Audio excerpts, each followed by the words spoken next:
두 친구. 어느 마을에 호로쇼프와 이아네스키라는 두 사람이 살고 있었다. 이 두 사람은 어릴 때부터 한 마을에서 자란 소꿉친구였고 사이도 아주 좋았다. 그들은 같이 성장하여 청년이 되었을 때 결혼도 비슷한 나이에 했고 이제는 둘 다 아이들을 가진 아버지가 되었다. 호로쇼프도 아들이 셋, 이아네스키도 아들이 셋, 모든 것이 서로 비슷했다. 두 사람의 아이들도 사이좋게 지내면서 자랐다. 게다가 두 친구는 재산도 비슷해서 살림 형편이 크게 차이가 나지 않아 서로 흉화물 없이 지내고 있었다. 마을 사람들은 이 두 사람의 우정을 매우 부러워했다. 이렇게 사이좋게 지내던 어느 날 갑자기 호로쇼프가 병이 들어 자리에 눕게 되었다. 호로쇼프의 식구들은 물론 친구 이아네스키까지 무척 걱정했다. 그는 매일같이 친구의 집으로 문병을 다녔다. 그러나 친구의 간절한 문병도 소용없이 친구의 병세는 깊어져만 갔다. 이윽고 죽음을 앞에 둔 호로쇼프는 어린 자식들과 아내를 두고 이 세상을 떠나는 것이 큰 걱정거리였다. 그는 안타까운 마음에 친구 이아네스키를 불렀다.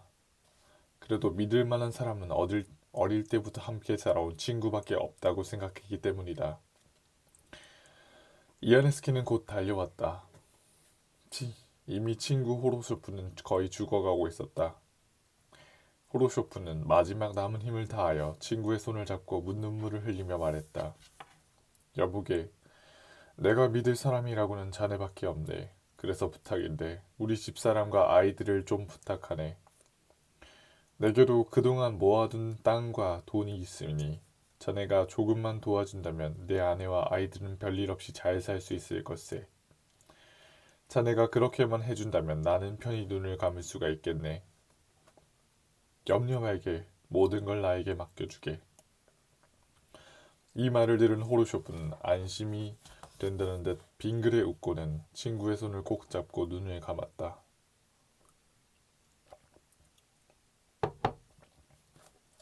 호로쇼프가 죽은 뒤 얼마 동안은 별일 없이 지나갔다. 그러나 날이 지나면서 이아네스키의 태도가 점점 달라지기 시작했다. 친구 호로쇼프가 남긴 재산이 탐이 났던 것이다. 그는 어떻게 해서든 친구의 재산을 뺏고 싶었다. 마침내 생각 끝에 음흉한 꾀를 내었다. 그는 무릎을 탁 치며 말했다.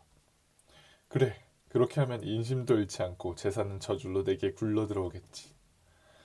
다음날 아침 그는 호로쇼프의 집으로 갔다. 가보니 아내와 어린 아이들의 아버지가 없는 텅 빈 집에 쓸쓸히 앉아 있었다. 호로쇼프의 아내는 이아네스키를 보자마자 반가워하며 맞아들였다. 남편이 죽어 외로웠던 이들 가족에겐 오직 이아네스키의 방문만이 큰 위안이었다. 어서 오세요. 그렇지 않아도 왜 안 오시나 하고 그동안 몹시 기다렸습니다. 네, 좀 바쁜 일이 있어서 그동안 자주 찾아뵙지 못했습니다. 오늘은 좀 상의할 것이 있어서 이렇게 찾아왔습니다. 아이들을 모두 부르시지요. 호로쇼프의 아내는 아이들을 모두 불렀다. 호로쇼프의 온 가족이 모인 자리에서 이아네스키는 입을 열었다. 내가 그동안 여러 가지로 생각을 해보았는데 아무래도 아주버니나 아이들이 모두 우리 집에 와서 함께 사는 것이 좋을 것 같아요. 호로쇼프의 유언도 있고 해서 어차피 이 집 식구들은 내가 돌봐야 할 터인데 이렇게 따로 떨어져 있으니 보살펴 드리기도 힘들고 또 신경을 이중으로 써야 하니까요. 우리 집에서 모두 함께 살도록 합시다. 호로쇼프의 아내와 아이들은 이 말을 듣고 매우 기뻤다. 그렇지 않아도 외롭고 쓸쓸하여 눈물로 보내고 있는 터에 기뻐할 수밖에 없었다. 그들은 이아네스키의 호의를 고맙게 생각하고 그의 제안을 받아들였다. 그날로 호로쇼프네 가족들은 모두 이아네스키의 집으로 가서 살았다. 호로쇼프의 아내는 남편이 남긴 돈을 모두 기꺼이 이아네스키에게 맡겼다. 이아네스키는 기분이 매우 좋았다. 모든 일이 계획대로 척척 되어가고 있기 때문이었다. 이아네스키는 서둘러 호로쇼프의 집을 모두 팔아버렸다. 물론 그 돈은 자기가 가졌다. 이제 남은 것은 그들이 가지고 있는 땅이었다. 그것을 빼앗는 일도 그렇게 힘든 일이 아니었다. 이미 호로쇼프의 가족들이 모두 이아네스키의 집에 살고 있으니 그들의 땅에서 나온 곡식도 이아네스키가 관리하는 것은 당연한 일이었다. 마침내 이아네스키는 호르쇼프의 재산을 모두 차지하게 되었다. 단지 호르쇼프의 가족들을 먹여 살릴 일을 생각하니 그것이 마음에 걸릴 뿐이었다. 아무래도 그들을 그냥 먹일 수는 없지. 하인들을 다 내보내고 대신 그들을 부려먹으면 어떨까? 호르쇼프의 아내도 하녀로 부려먹으면 되겠지? 이렇게 생각한 이아네스키는 며칠 후 일꾼들과 하녀들을 모두 내보냈다. 식구들이 많이 늘어서 돈을 절약하기 위해서 어쩔 수 없다는 말에 하인들도 아무런 불평 없이 수긍을 했다. 이아네스키의 음흉한 속을 모르는 사람들은 오히려 이아네스키를 칭찬하고 그들의 우정을 부러워했다.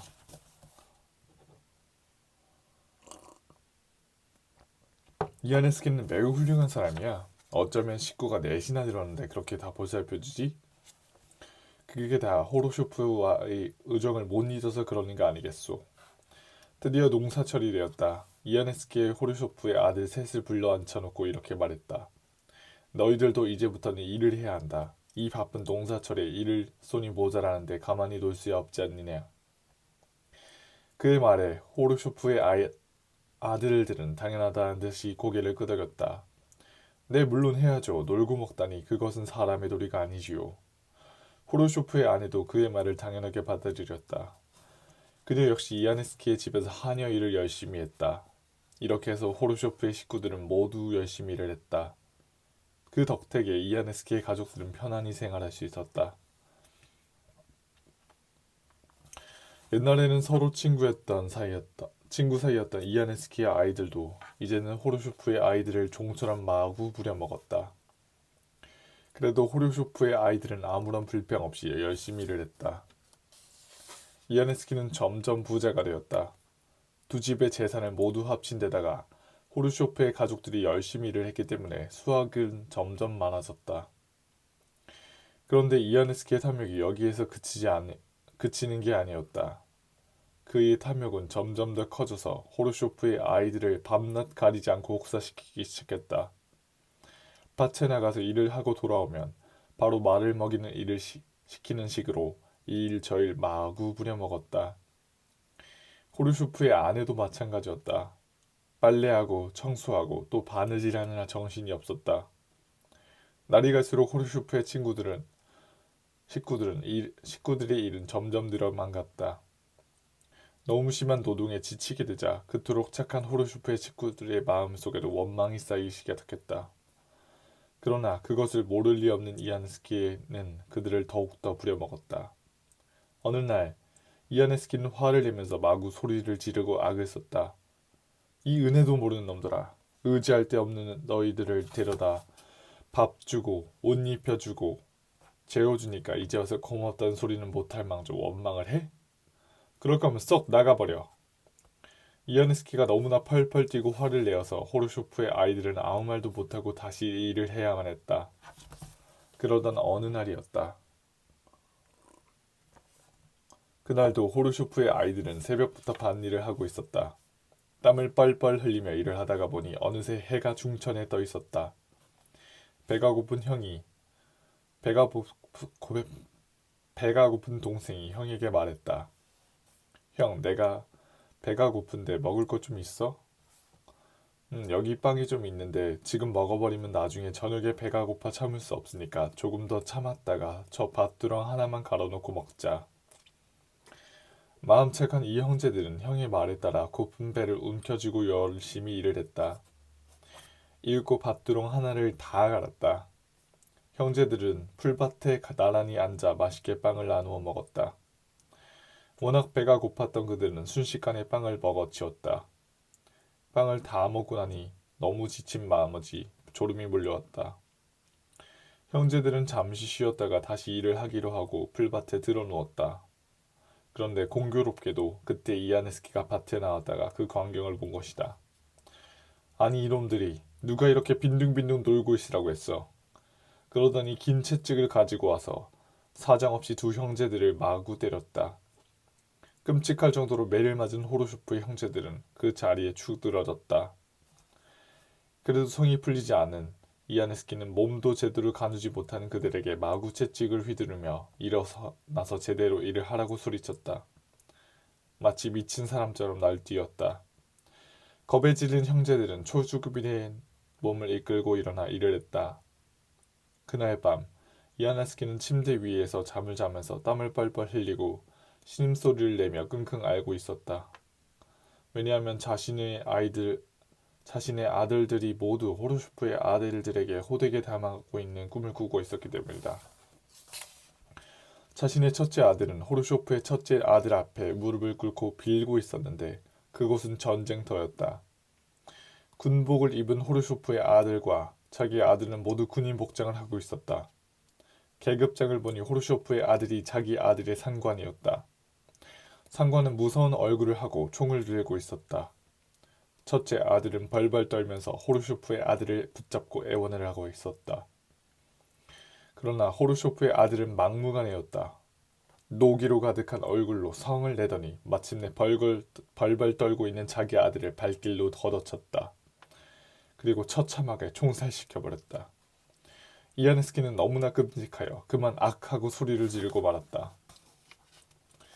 이번에는 호르쇼프의 둘째 아들이 경찰이 되어 있었다. 손에는 수갑을 들고 있었다. 그는 엄숙한 얼굴로 도박판을 벌이고 있는 자기 둘째 아들 곁으로 가더니 다짜고짜 손목을 휘어잡고는 수갑을 채우고 무조건 끌고 나갔다. 그 모습을 본 이아네스키는 너무나 어이가 없어 그만 자리에 털썩 주저앉고 말았다. 부들부들 떨고 있다가 이래서는 안 된다는 생각에 급히 호로쇼프의 둘째 아들을 쫓아갔다. 그리고는 그를 붙들고 애원을 해보았다. 이번 한 번만 용서해 주렴. 너희들은 옛날부터 친구가 아니니 옛정을 생각해서라도 친구를 풀어주렴. 그러나 호르쇼프의 둘째 아들은 들은 척도 안하고 냉정한 얼굴로 자기의 둘째 아들을 데리고 봐버렸다. 당황한 이아네스키는 이번에 셋째 아들을 찾아가 보았다. 셋째 아들 역시 호르쇼프의 셋째 아들에게 심하게 매를 맞고 있었다. 호르쇼프의 셋째 아들은 어느새 굉장한 부자가 되어 있었다. 장사를 해서 크게 성공한 모양이었다. 그는 자기들이 빼앗아 간 땅을 모두 되찾고 이아네스키의 땅마저 모두 사들일 정도로 큰 부자가 되었던 것이다. 게다가 자기 셋째 아들을 하인으로 부리고 있었다. 자기 아들이 게으름을 피우고 일을 안 한다고 매를 맞고 있었다. 긴 채찍의 끝은 마치 칼날처럼 날카로웠다. 채찍 끝이 자기의 셋째 아들 등으로 떨어질 때마다 검붉은 상처가 뱀이 지나간 자국처럼 생겼고 그 자리에는 곧 붉은 피가 줄줄 흘렀다. 그것을 본 이아네스키는 너무나 끔찍하여 그만 머리를 막 쥐어뜯다가 눈이 번쩍 떴다. 꿈이었다. 잠에서 깨어난 이아네스키의 온몸에 식은땀이 흘렀다. 너무나 끔찍한 꿈이었다. 소름이 끼치는 악몽이었다. 이아네스키는 꿈에 대해서 골몰이 생각했다. 왜 이토록 끔찍한 꿈을 꾸게 되었는가를 생각하다가 자기도 모르게 눈물이 흐르는 것을 느꼈다. 그동안 자신이 호르쇼프의 가족들에게 큰 잘못을 했다는 것을 깨달은 것이다. 오직 자신만의 욕심을 위해 자신의 가족과도 같은 친구의 가족을 너무나 괴롭혔다는 생각이 들었다. 그는 소리 없이 울었다. 그 다음 날 그는 호르쇼프의 가족들을 불러 사죄했다. 그들에게서 빼앗았던 땅과 재산을 모두 돌려주고 아주 친절하고 알뜰하게 호르쇼프의 가족들을 보살폈다. 호르쇼프의 가족들은 갑자기 변한 이아네스키의 태도가 처음에는 당황스러웠지만 더 깊이 생각하지 않고 옛날 일은 잊기로 했다. 호르쇼프의 아들들은 원망하던 마음도 있고 전보다 열심히 일을 하여 훌륭한 농사꾼이 되었다. 그로부터 얼마 후 호르쇼프의 가족들은 따로 집을 얻어서 아주 풍요롭게 살았다.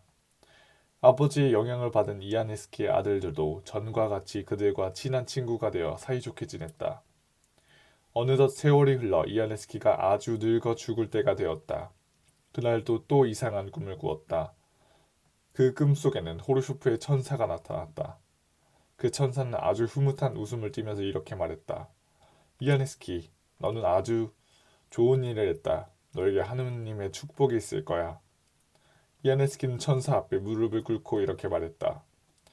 나는 한 일이 없다래. 다만 내 죄를 깨달았을 뿐이라네. 그리고는 평온한 웃음을 띤 채 눈을 감았다.